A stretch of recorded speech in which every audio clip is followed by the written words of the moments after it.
Assalamualaikum warahmatullahi wabarakatuh. Nama saya Tisna Aulia Hasana, NIM 191103023. Di sini saya akan menjelaskan konsep atraumatic care. Atraumatic care adalah perawatan yang tidak menimbulkan adanya trauma pada anak maupun keluarga. Perawatan tersebut difokuskan dalam pencegahan terhadap trauma yang merupakan bagian dalam keperawatan anak.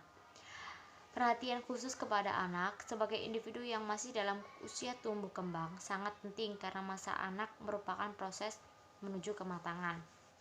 Atraumatic care atau asuhan yang tidak menimbulkan trauma pada anak dan keluarga merupakan asuhan yang terapeutik, bertujuan sebagai terapi bagi anak agar anak tidak cemas, takut, nyeri, atau trauma.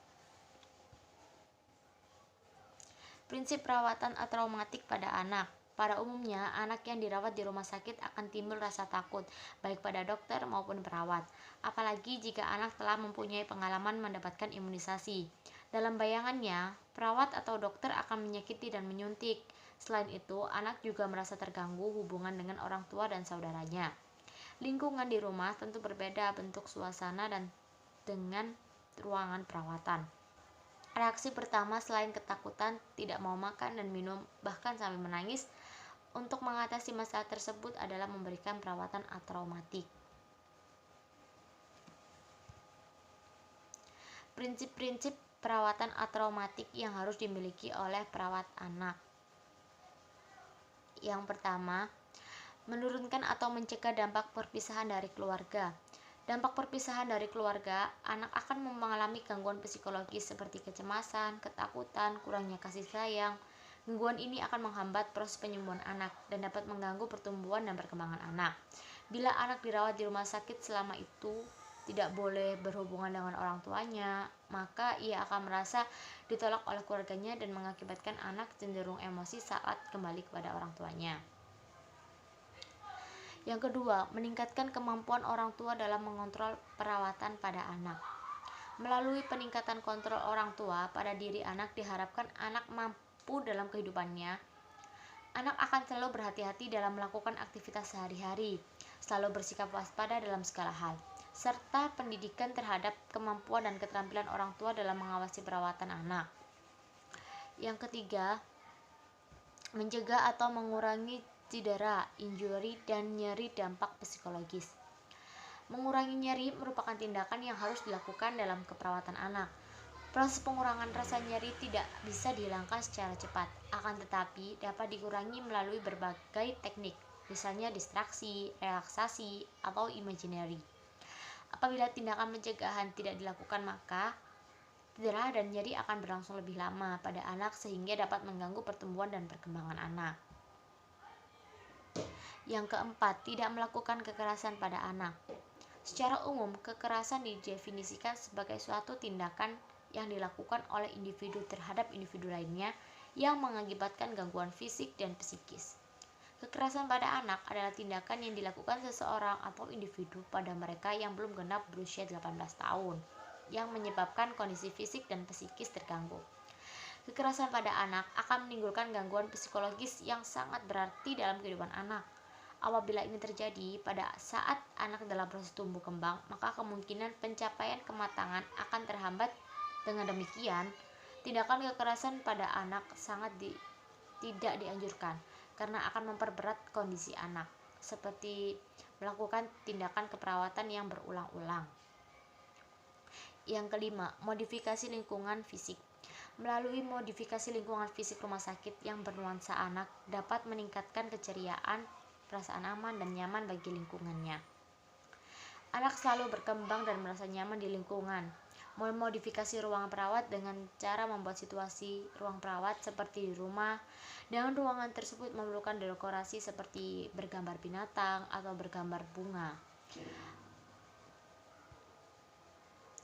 Reaksi anak terhadap hospitalisasi. Reaksi tersebut bersifat individual dan sangat tergantung pada usia, perkembangan anak, pengalaman sebelumnya terhadap sakit, sistem pendukung yang tersedia, dan kemampuan coping yang dimilikinya.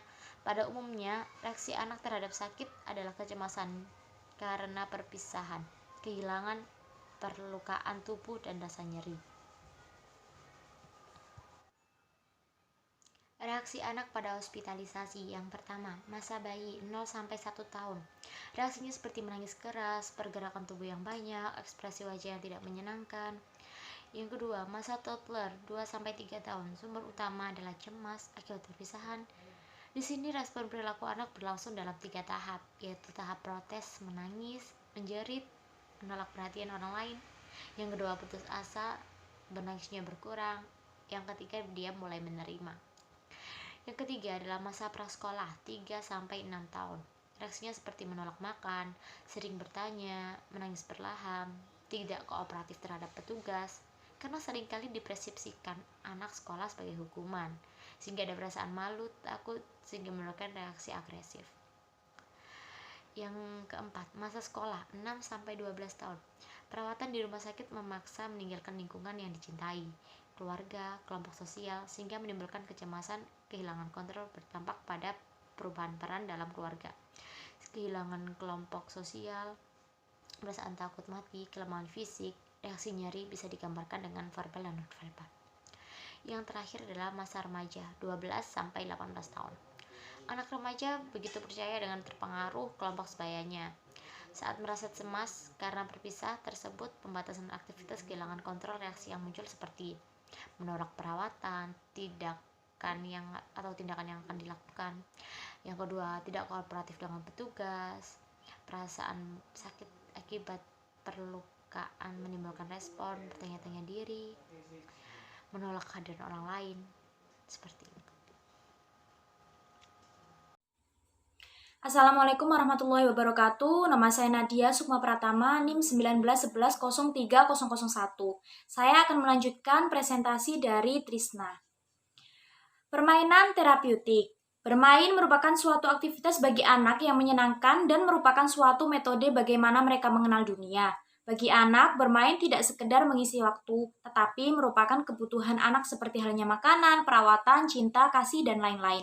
Anak-anak memerlukan berbagai variasi permainan untuk kesehatan fisik, mental, dan perkembangan emosinya. Dengan bermain, anak dapat menstimulasi pertumbuhan otot-ototnya, kognitifnya, dan juga emosinya karena mereka bermain dengan seluruh emosinya, perasaan, dan pikirannya.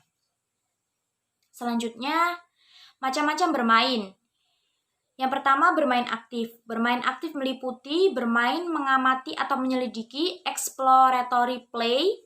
Perhatian pertama anak pada alat bermain adalah memeriksa alat permainan tersebut, memperhatikan, mengocok-ocok apakah ada bunyi, mencium, meraba, menekan, dan kadang-kadang berusaha membongkar. Lalu bermain konstruksi atau construction play pada anak umur 3 tahun dapat menyusun balok-balok menjadi rumah-rumahan. Kemudian bermain drama atau dramatic play, misalnya bermain sandiwara boneka, main rumah-rumahan dengan teman-temannya. Bermain fisik misalnya bermain bola, bermain tali, dan lain-lain. Untuk dihospitalisasi bermain fisik harus disesuaikan dengan kemampuan dan kesehatan anak saat itu. Yang kedua, bermain pasif. Permainan ini cocok apabila anak sudah lelah bermain aktif dan membutuhkan sesuatu untuk mengatasi kebosanan dan keletihannya. Contoh, melihat gambar di buku atau majalah, mendengar cerita atau musik, menonton televisi, dan sebagainya. Dalam kegiatan bermain, kadang tidak dapat dicapai keseimbangan dalam bermain, yaitu apabila terdapat hal-hal seperti di bawah ini. Yang pertama, kesehatan anak menurun. Anak yang sakit tidak mempunyai energi untuk aktif bermain.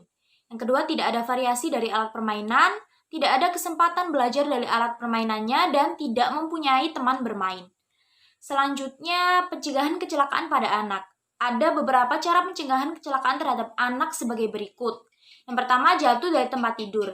Hal ini merupakan kecelakaan yang umum terjadi pada anak-anak di bangsal rumah sakit. Karena itu, perawat harus menjamin bahwa sisi tempat tidur terkunci setelah menyelesaikan suatu tindakan.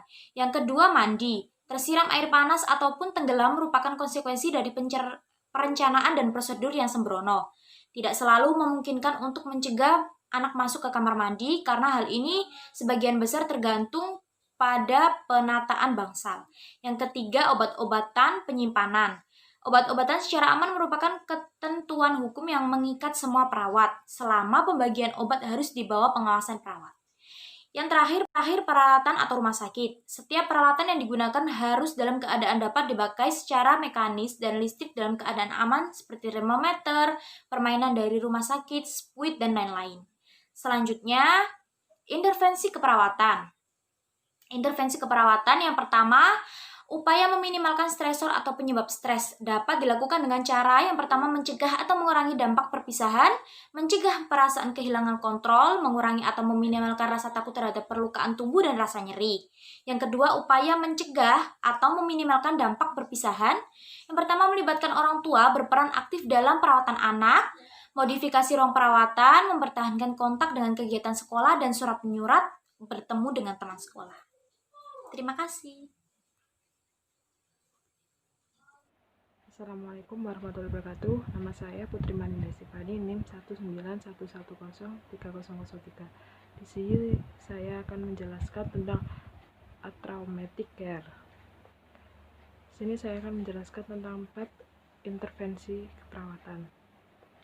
Nomor 3, menjelaskan perasaan kehilangan kontrol, yaitu ada hindarkan pembatasan fisik jika anak dapat kooperatif. Bila anak diisolasi, dilakukan modifikasi lingkungan. Buat jadwal untuk prosedur terapi, latihan, bermain. Memberi kesempatan anak mengambil keputusan dan melibatkan orang tua dalam perencanaan kegiatan. Nomor 4, ada meminimalkan rasa takut terhadap cedera tubuh dan rasa nyeri. Terdiri dari mempersiapkan psikologis anak dan orang tua untuk tindakan prosedur yang menimbulkan rasa nyeri. Lakukan permainan sebelum melakukan persiapan fisik anak. Menghadirkan orang tua bila mengirimkan tunjukkan sikap empati. Pada tindakan elektif, bila memungkinkan menceritakan tindakan yang dilakukan melalui cerita, gambar. Perlu dilakukan pengkajian tentang kemampuan psikologis anak menerima informasi ini dengan terbuka. Yang selanjutnya, nomor 5, memaksimalkan manfaat hospitalisasi anak, yaitu ada membantu perkembangan anak dengan memberi kesempatan orang tua untuk belajar, memberi kesempatan pada orang tua untuk belajar tentang penyakit anak, meningkatkan kemampuan kontrol diri, memberi kesempatan untuk sosialisasi, memberi support kepada anggota keluarga. Nomor 6, mempersiapkan anak untuk mendapat perawatan di rumah sakit, terdiri dari siapkan ruang rawat sesuai dengan tahapan usia anak, mengorientasikan situasi rumah sakit.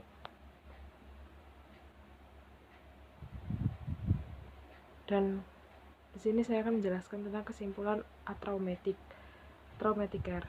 Traumatic care merupakan asuhan keperawatan yang dapat menimbulkan trauma pada anak dan keluarganya dan merupakan asuhan yang terapeutik karena bertujuan sebagai terapi pada anak.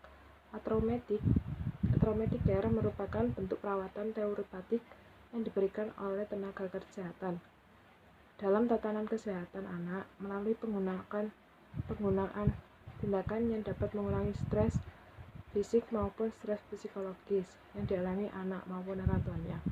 Traumatic care perlu dilakukan suatu bentuk intervensi yang nyata terlihat, tetapi memberikan perhatian pada apa, siapa, di mana, mengapa, dan bagaimana prosedur dilakukan pada anak dengan tujuan mencegah dan mengurangi stres fisik maupun psikologis. Aktivitas bermain merupakan salah satu stimulus bagi perkembangan anak. Sekarang banyak dijual berbagai macam mainan anak dan orang tua tidak selektif dalam memilih jenis permainan pada anaknya atau kurang memahami fungsinya, maka alat permainan tersebut yang sudah dibeli tidak akan berfungsi secara efektif.